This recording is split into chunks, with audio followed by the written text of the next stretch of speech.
So this is our viscometer right here. The switch to turn it on is in the back.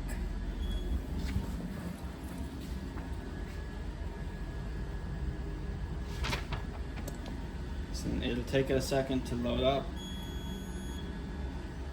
It'll show you all the stats for a moment, and then it'll prompt you to calibrate it. So you say okay. You remove any spindle that you're using. You make sure it's level. You can check that right here. If it's not level, these 2 feet are adjustable to make sure it is level. So once you've got the spindle removed and it's level, you hit next and it will auto zero. So it'll do that for a second just to make sure your measurements are accurate. And that'll happen every single time you boot it up. So just hit next when it's done, and it'll take you to the test configuration page. So the spindle is basically, we have this spindle set. There are 4 different kinds. If you go to set the spindle, it'll show you each of those 4 kinds. We are going to use this one. The number is always on the top right there. So this is 63. So you'll select that. You can see they're different sizes. The more viscous your material is that you're sampling or testing, the smaller a spindle you want. So this one is the biggest, number 61. This would be for materials that are very runny or not very viscous. And then it just steadily decreases to 64, which is for the most viscous materials. So today we're going to be testing out a slime, which is fairly viscous, so we'll be using number 63. So to put that in, it's just magnetic. So you can see these little indents here. Those line up with this little pin there. And you just gently slide that in. It'll clip into the magnets. So in temperature, we have this temperature probe that goes to the viscometer. It has a clip, so it can clip onto the side of a beaker. So you just clip it into your sample like that. This is the kind of beaker you want to use. The viscometer is designed for a 500 milliliter beaker like this, and the viscosity reading will be affected by the type of beaker or the type of container you test it in.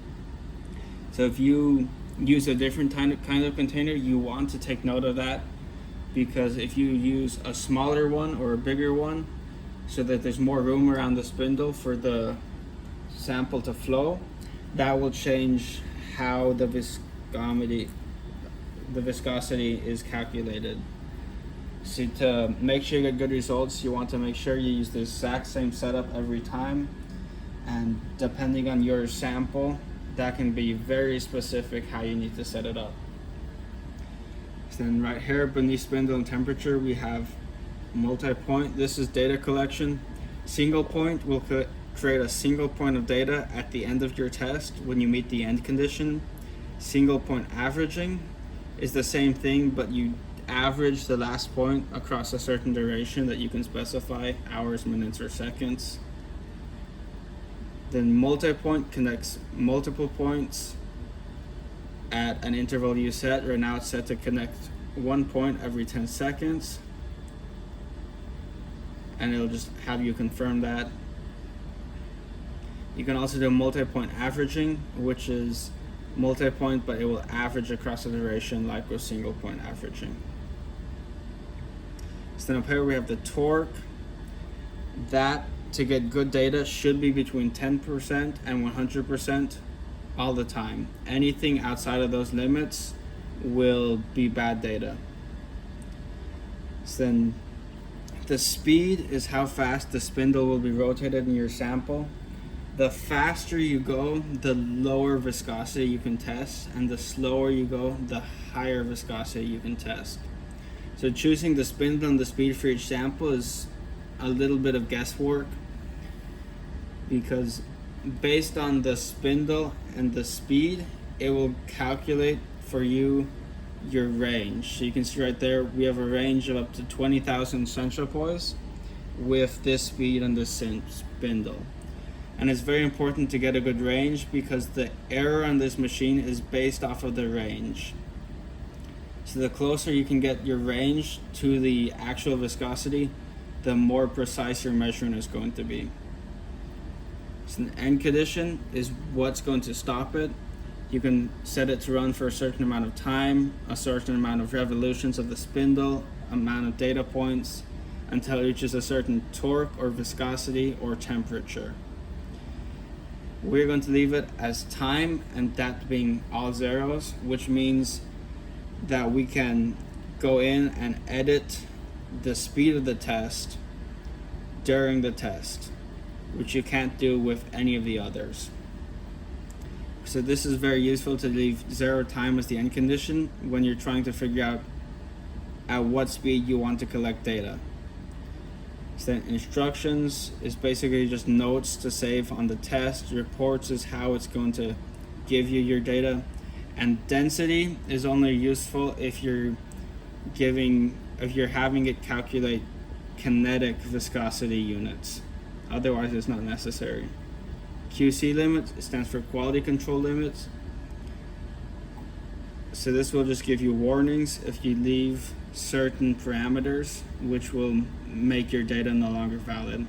So 10% and 100% torque is a very normal quality control limit, because outside of that range it won't function well.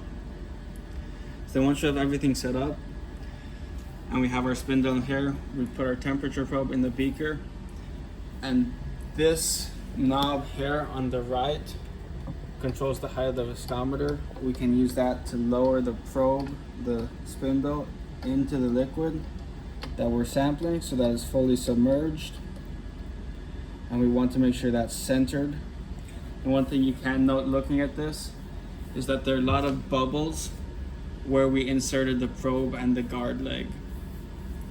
So to get the best data, we want our sample to be completely uniform. We don't want any turbulence. We want it to be laminar flow, which means that there's no mass being distributed between different horizontal layers. So ideally, if something like this happens, you want to wait for your sample to settle entirely before collecting viscosity measurements, because that discontinuity of the air bubbles will affect your measurement. And additionally, with some samples, you may even want to insert your probe in a different part of the sample from where you're going to be testing, because just inserting the probe may cause it to change. So then once all the air bubbles are clear, we can hit run to start our test. And we'll get this little bar here showing us viscosity, torque here. So you can see at the moment, we're only at about 4% torque, which is too low to get a good reading, which means we need to increase the speed, which will lower our range. And we can do that just by hitting view test here. And since we put the end condition as 0, we can change the speed without leaving the test. So we'll move it up to 10 revolutions per minute, which changes our range to 12,000. We hit the back arrow, it'll take us back to this page showing us all the data. You can see our torque is now in the acceptable range. We're at about 17%. And what we're testing here is slime, which is a non-Newtonian fluid, which means that the viscosity is not linearly tied to the shear rate.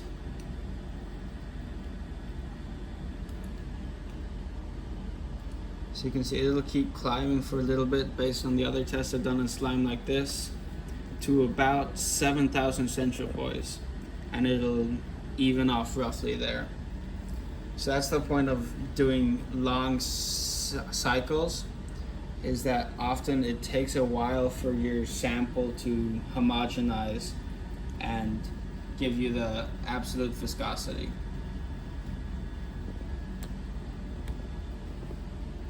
So you can see it's still moving up slowly. and so is the torque, if you notice that as well, is now about 40%. So when you're doing this, you don't want to just get a torque within the quality control limits, because the error on the viscometer is based on the range. So the potential error is plus or minus 1% of the range, which you can see right here is 12,000 centipoise, which means the error is plus or minus 120 centipoise.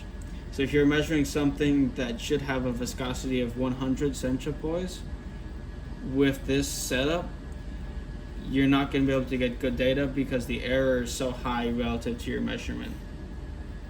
So the closer you can get to the top of the range, the better your relative error will be for your test.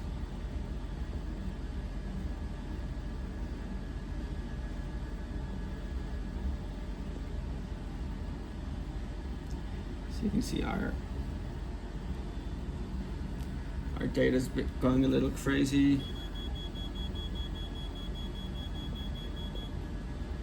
Interesting.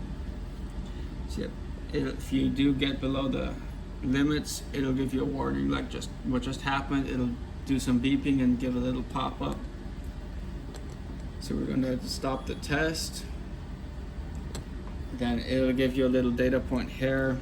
You can use the arrows or the strobe bar to move through and look at your data. And then once you're ready to save your data, hit save.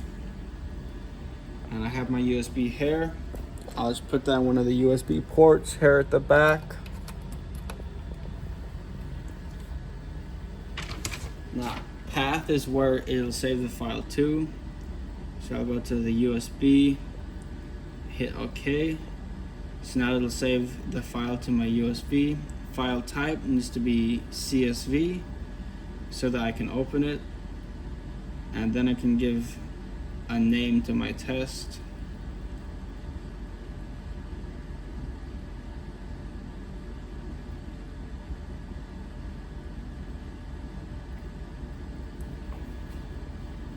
We're going to call this slime. Hit OK, and then save.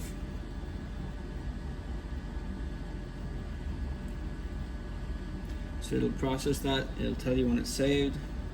You can hit OK and take your USB out. And then if you want to do another test or different settings, hit configure test. And it will bring you back to this screen here. So once you're done using the viscometer, you can raise it up with the same one here. Make sure it's the knob on the right. The knob on the left looks exactly the same, but it tilts the viscometer, which you never want to do, instead of moving it up and down. So then once you've got it up like this, to remove the spindle, push it gently up and bend it to the side to break the magnet seal, just like that.